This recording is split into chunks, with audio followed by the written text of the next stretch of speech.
মাঠে বীজ ছড়ানোর পর পাখি তাড়াতে উদ্যোগ নেয় চাষিরা। মাঠে পাটকাঠি দিয়ে দেওয়া হয়, তারপরে পলিথিন দেওয়া হয়, যাতে বাতাসে পলিথিন নড়লেই পাখি উড়ে যায়। কিন্তু এখন বাতাস নেই, যার ফলে পাখিরাও সেরকমভাবে উঠছে না, নষ্ট করছে গমের বীজ। সে কারণেই নতুন ধরনের উদ্যোগ নিল শাইখ হোসেন নামে এক নবম শ্রেণীর ছাত্র।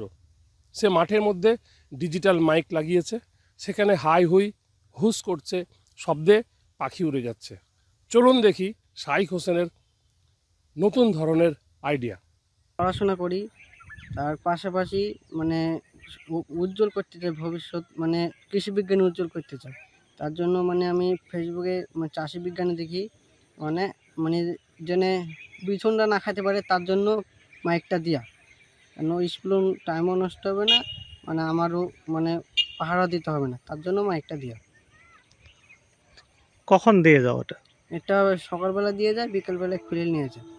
আমি সোশ্যাল মিডিয়াতে দেখলাম যে জমিতে মাইক বাঁধা, তার জন্য মাইকটা দিলাম। তার পাশাপাশি মানে স্কুলেও পড়ি, মানে আমার বাবা বলেছিল যে মানে ভুঁয়ে পাহারা দিতে।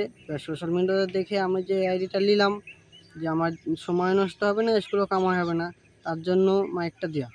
ফসলও নষ্ট করতে পারে না, আমার সময় নষ্ট হবে না, স্কুলেও কামাই হবে না, তার জন্য মাইকটা দেওয়া।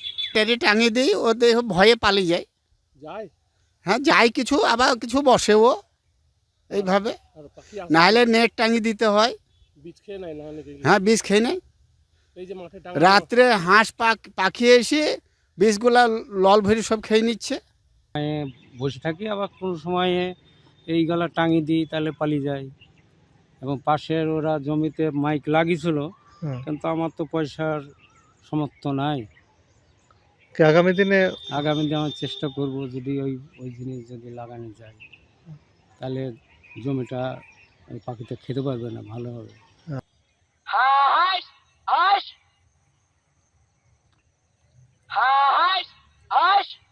শাইখ হোসেনের ডিজিটাল পদ্ধতি দেখে এলাকার লোক তাকে নাম দিয়েছেন ডিজিটাল চাষি। শাইখ হোসেন চিপসে নিজের অডিও রেকর্ড করে হাই হাই হুস হুস করছে, যার ফলে সেই শব্দ শুনে পাখি উড়ে যাচ্ছে। নতুন ধরনের এই ডিজিটাল চাষিকে দেখে এলাকার মানুষও যেমন আনন্দিত, তেমনি উৎসাহিত। আগামী দিনে তারাও এই ধরনের ডিজিটাল পদ্ধতি ব্যবহার করবে বলেই জানাচ্ছেন অনেকে।